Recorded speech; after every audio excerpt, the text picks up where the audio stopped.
Hey, what's up you guys? Yes, the scary music means one thing. It is time for us to talk about conspiracy theories. Now, I haven't done one of these in a while, mainly because I just haven't really encountered anything that kind of blew my mind until now. I was listening to Jenna Marble and Julian's podcast, and they started talking about the Berenstain Bears theory. And I'll get into that in a minute, but it literally opened up my brain. Well, it literally destroyed my brain, threw it on the walls, and lit it on fire. So first I'm going to start with the Mandela effect. Now obviously Nelson Mandela is a big historical figure, but his name is part of a conspiracy theory called the Mandela effect, which basically means we all remember something that is not real. Like we all remember a certain thing about the past or a certain event or a certain whatever, and for some reason it didn't happen, or it didn't happen the way we remember. One theory for this is parallel universes, but I'll get into that in a minute. Let me give you an example. First of all, the Berenstain Bears. Now obviously the Berenstain Bears were a really fun book series when you were a kid. I know I read all of them, and I was a huge fan. And it's always been the Berenstain Bears. To me, you know, I-E-N at the end of the Berenstain. That's what I saw. And then I found out that no, all these years it's been Berenstain Bears. That's bullshit. Are you kidding me? I was their biggest fan. I was like a bearaholic. And the fact that it was Berenstain, and for some reason my whole life I thought it was Berenstain, means that there's something wrong here. And this is something that everybody I have talked to in my life remembers as Berenstain. So one thing that a lot of conspiracy theorists say is that at some point in the past, like 20 years, our universe went into a parallel universe. And little things have changed, but we still remember the things from our other universe. So like in our other universe, it was Berenstain Bears, but then something switched and it all changed. Kind of like when you watch one of those time travel movies and somebody goes back in time and like kills a butterfly, and then 100 years later, there's no butterflies anywhere. And everybody's like, what were those things called? Do you remember? Like butterflies? No, those never existed. Weird. Just like that,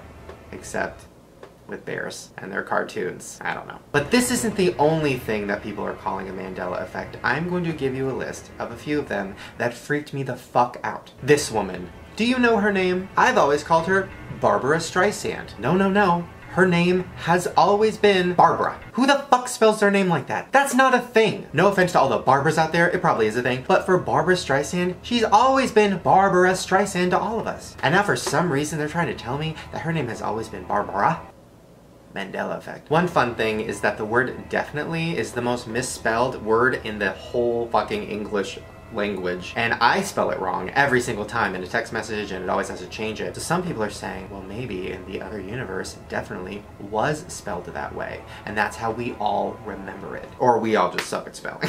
Now a lot of people also remember celebrities dying, but they're still around. For example, Henry Winkler from Happy Days, people remember him dying during the filming of the show. A lot of people remember that. A lot of people remember Betty White dying like 10 years ago. I mean, Betty's probably like, wait, what?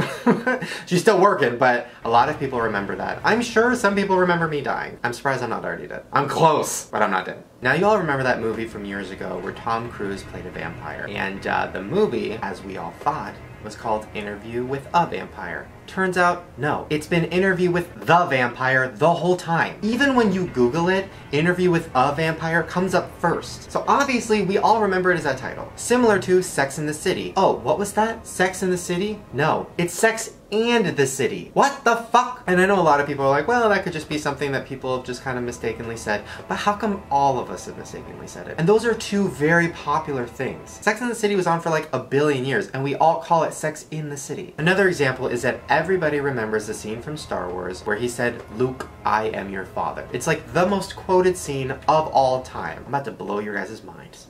Obi-Wan never told you what happened to your father.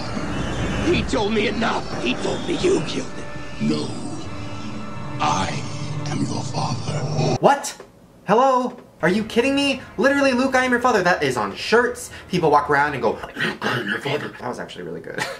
But this whole time it's been no, I am your father? How did we all fuck that up? Parallel universe. Now one that really freaked me out was Mr. Rogers, because I loved Mr. Rogers as a kid. We all know the song. It's a beautiful day in the neighborhood, a beautiful day in the neighborhood. We all know that song. It's kind of creepy to think about me singing that right now for some reason as a 27-year-old, but whatever. Turns out we've been wrong the whole time.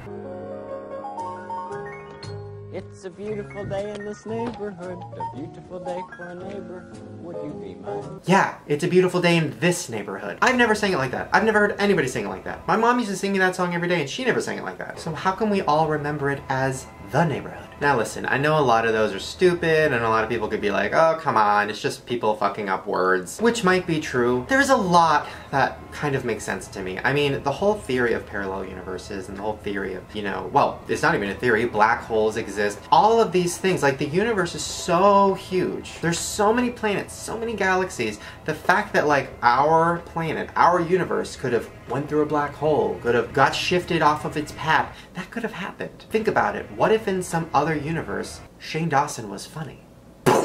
So I'm gonna keep searching for more Mandela effects because they're really fun for me. They freak me the fuck out. I love to text friends and family and be like, send them like a picture of Barbara Streisand and be like, hey, what's her name? And then they'll write back Barbara and I'll be like, no bitch, Mandela effect.